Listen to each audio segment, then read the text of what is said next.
Hello everyone, কেমন আছেন আপনারা সবাই? আশা করি আপনারা সবাই ভালো আছেন আর আমিও ভালো আছি।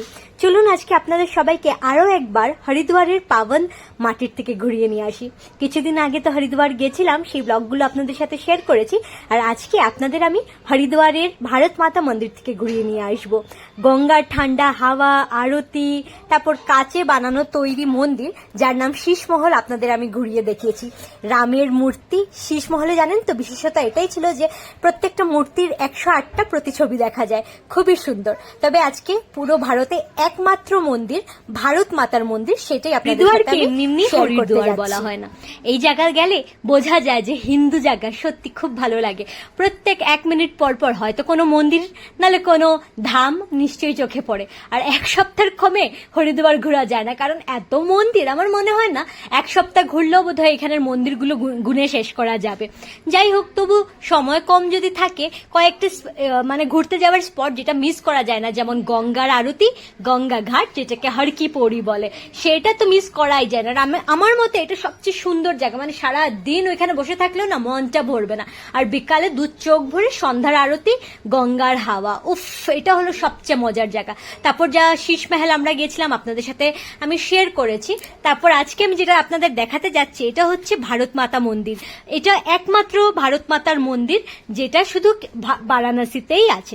ভারত মাতা মন্দিরের স্পেশালিটিটা আপনাদের আমি বলছি, কিন্তু যেটা আমার সবচেয়ে খারাপ এক্সপিরিয়েন্স হয়েছে এটা হচ্ছে মা মনসা দেবীর মন্দির।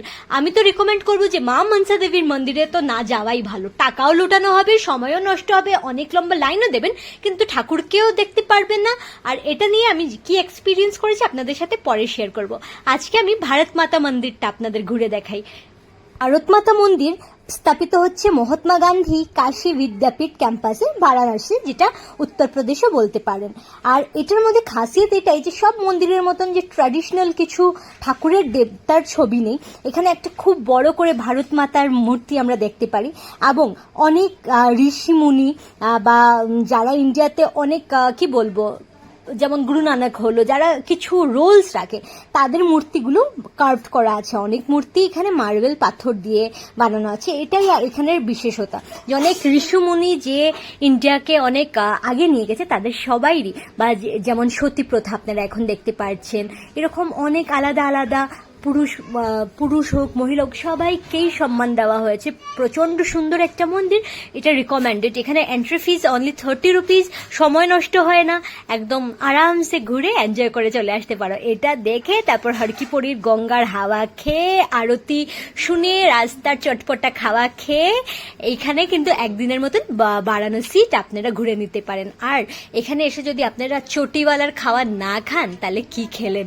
চটিওয়ালা তো মাস্ট। আমাকে জিজ্ঞেস করেন যে আমার হরিদ্বারের সবচেয়ে বেস্ট কি লেগেছে, আমি তো এক কথাই বলবো, এই গঙ্গার আরতি, গঙ্গার হাওয়া আর গঙ্গাকে দেখতে আমার এত বেশি ভালো লেগেছে। আমি জাস্ট 2 দিনের জন্য গেছিলাম, তো আমি এতটা আমি গঙ্গার আরতিটা মিস করে গেছিলাম, আপনাদের সাথে শেয়ার করেছি। এই ওদের টাকা পয়সা নিয়ে দৌড়াদৌড়ির চক্করে তারা আমাদের একদম ভালো জায়গায় লোকেট করেনি, তাই বলে এইবারের মতন তো সুন্দর করে চোখ ভরে আরতিটা দেখতে পারিনি, দূর থেকে দেখেছি। কিন্তু নেক্সট টাইম আবারও ইচ্ছা আছে, একবার গঙ্গা মা ডাকলে আরেকবার এসে দর্শন করব।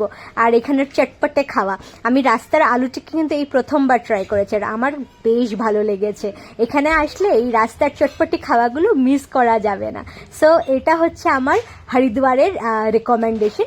এই জায়গাগুলো নিশ্চয়ই যাবেন যদি আপনাদের একদিনের প্ল্যান থাকে। আর হ্যাঁ, আমার সাথে মনসা দেবী মন্দিরে কি ইনসিডেন্ট হয়েছে সেইটা আমি আপনাদের সাথে শেয়ার করব, সেটা দেখতে ভুলবেন না।